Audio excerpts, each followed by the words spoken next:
Bonjour à tous, bienvenue sur Swiss Football Review, bienvenue pour un nouveau récap. On n'a pas pu faire le récap la semaine dernière, vous avez bien vu, parce qu'on a eu cette interview, on était à Yverdon pour cette interview avec William Le Pogam, capitaine d'Yverdon. Allez voir la vidéo si vous ne l'avez pas encore vue, elle est vraiment géniale, je vous la conseille. Aujourd'hui on va parler évidemment un peu d'équipe de Suisse, on va parler aussi des actualités, que ce soit des Suisses à l'étranger, de la Super League, de la Challenge League, et voilà, c'est à peu près tout pour ce récap qui sera quand même tout de même assez chargé. Générique.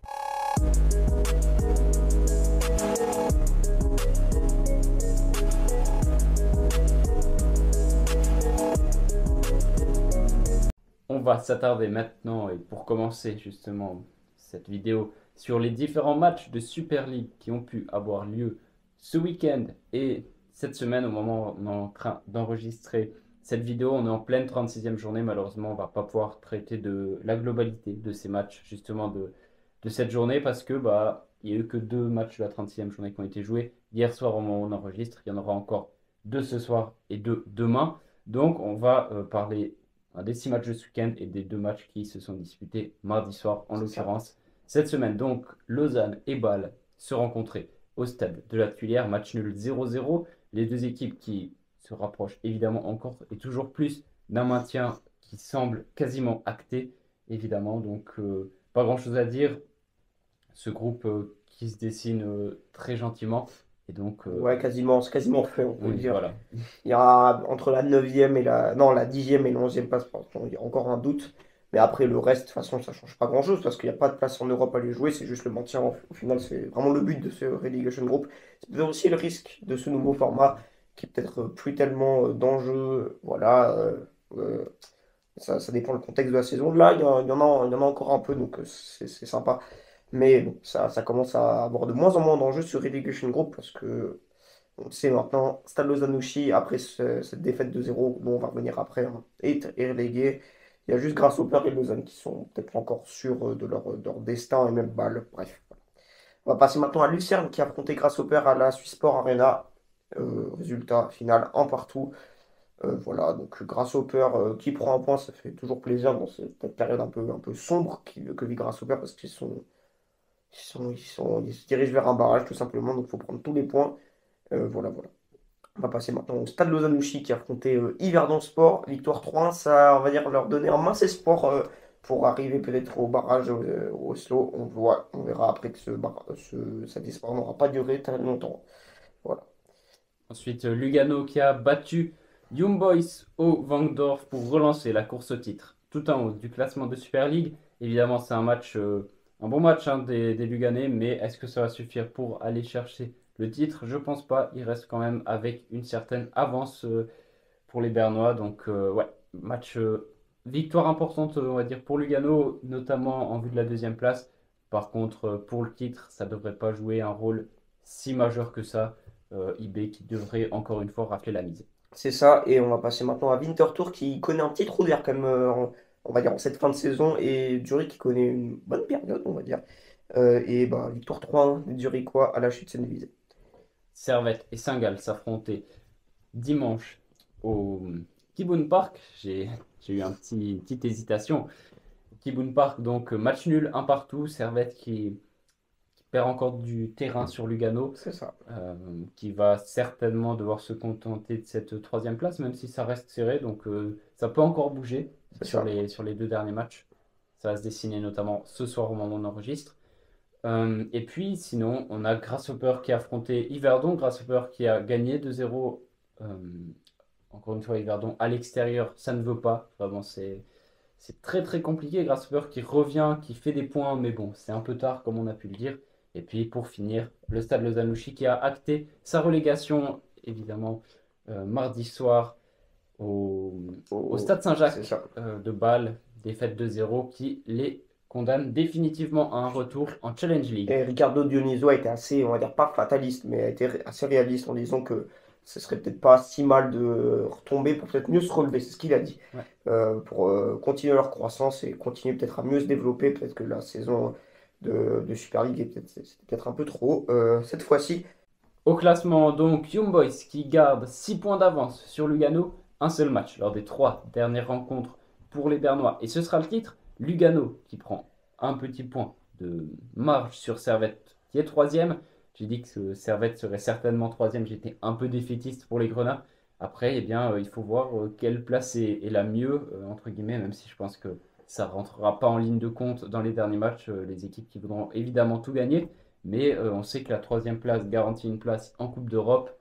Tandis que en finissant deuxième, et si on perd tous les tours de barrage, on peut se retrouver sans compétition européenne. Enfin bref, C'est ça. c'est des petites choses à prendre en compte, même si je pense que ça ne jouera pas un rôle crucial. Derrière, Saint-Gall est à 7 points de Servette et aura beaucoup de peine à aller accrocher le podium, mais devra se battre jusqu'à la fin avec Zurich et Winterthur pour s'assurer une place dans les 5 premiers qui sera synonyme de Coupe d'Europe, étant donné que Young Boys et Lugano disputeront la finale de coupe. Une cinquième place européenne sera attribuée au cinquième de Super League.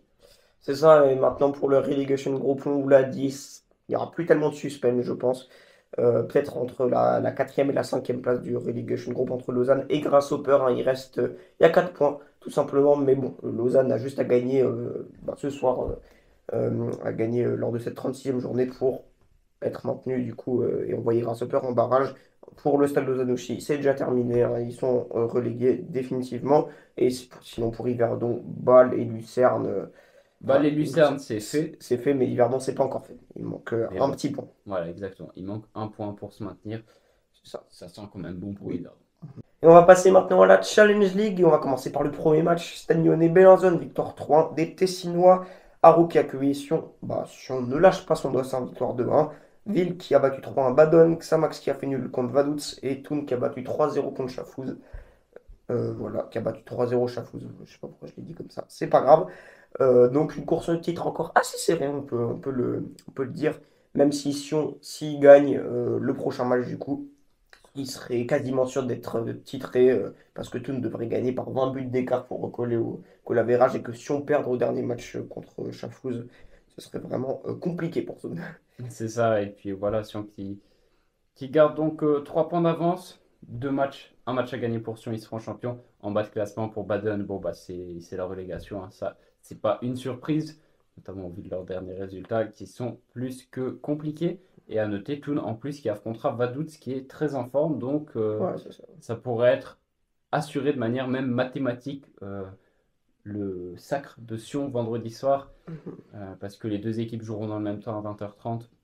mhm. Et puis, ouais, parce que Sion, s'ils gagnent contre Bellarzone, ne seront pas mathématiquement champions, mais officieusement, ils le seront. Mhm. Et puis sinon, au milieu de classement, plus trop d'enjeux pour la plupart des clubs, hein. Le Stade Lyonnais qui a déjà assuré son maintien depuis un petit moment, par exemple. Donc voilà pour cette page de Challenge League. On va suivre tout ça et quand même Sion qui part avec un large avantage des Ouais. pronostics, on va dire. On va passer maintenant aux actualités hein, de cette semaine. Premier, c'est Patrick Ramen qui rejoint IB pour la saison prochaine. On sait que Magnin, c'était en intérim. Voilà, le coach, on va dire maintenant officiel, le coach officiel de IB la saison prochaine, ce sera Patrick Ramen. Qui arrive Winterthur, où C'est il a ça, fait des très bonnes performances cette année. Donc, c'est ça. Sterling qui est acheté définitivement par Stuttgart, qui fait vraiment une très bonne saison avec un club qui fait aussi une très bonne saison. qui Qui fait finit fort surtout. ouais, Ouais. troisième de Bundesliga, si je ne me trompe pas. Franchement, c'est assez beau et pourquoi pas le voir dans la liste de Yakin qui sortira vendredi pour l'Euro 2024 en Allemagne. Endoy qui a été buteur face à Bâle pour son premier but en série. Face à Naples. Face à Bâle, face à Naples, j'ai fabulé, pardon. Ils peuvent même pas jouer contre Bâle en Ouais, série A, ce serait ouais, complexe. compliqué. Voilà, premier but en série A pour Endoy face à Naples, voilà. Montero, qui sera suisse, attend pour l'Euro, en tout cas pour la liste de l'Euro. Il l'a entre guillemets signé, c'est peut-être un peu bizarre de le dire comme ça, mais qui en tout cas a choisi la Suisse plutôt que le Portugal. Voilà, Voilà. donc si Murat Yakin veut l'appeler, ça pourrait être fait. Mhm. Ensuite, Zeki Amdouni et Burnley, qui, même si c'était dans l'air depuis quelques temps, ont été relégués en Championship. Amdouni qui ne devrait cependant pas rester au club. On parle notamment d'un départ ou d'un prêt avec option d'achat, hein, pas de destination encore connue. Mais a priori, il ne devrait pas continuer à jouer en deuxième division anglaise la saison prochaine. Ruben Vargas, c'est lui blessé avec Augsbourg. Encore une mauvaise nouvelle après les blessures de Zakaria, Cher et Dembolo. Et puis d'ailleurs, je fais une petite transition. Mbolo, Qui s'est reblessé. c'est pas encore officiel, mais selon Blue Sport et leurs sources, serait absent pendant 3 à 4 semaines suite à sa blessure qui serait une déchirure à la cuisse, sauf erreur, si ma Ça. mémoire est bonne. Oui, c'est juste, c'est ça. Et c'est quand même assez inquiétant parce que bah, déjà, il louperait beaucoup la majorité de la préparation pour l'Euro de la Suisse, donc les deux matchs amicaux. C'est quand même dommage, hein. Surtout que si Murat Yakin veut partir sur un 3-5-2, Mbolo, c'est quand même un élément qui pourrait vraiment être principal de ce 3-5-2 parce qu'on n'a pas tellement d'attaquants, euh, on va dire de neuf, qui puissent jouer un peu comme Mbolo et qui est vraiment très important pour cette équipe de Suisse. Il a beaucoup manqué lors de sa blessure et il s'est reblessé du coup, hein. Il a joué, je crois, 2 ou 3 matchs avec Monaco et puis il s'est reblessé face à Montpellier. Voilà. Et voilà, c'est la fin de ce récap, le 11e, il me semble, quelque chose comme ça. Donc merci de nous avoir suivis. En attendant, ben, on vous invite évidemment à liker, à commenter, à partager. Toujours, ça nous aide, ça fait plaisir. Mhm. Et puis on se dit sur ce, à la semaine prochaine. Ciao, ciao! Allez, ciao, ciao.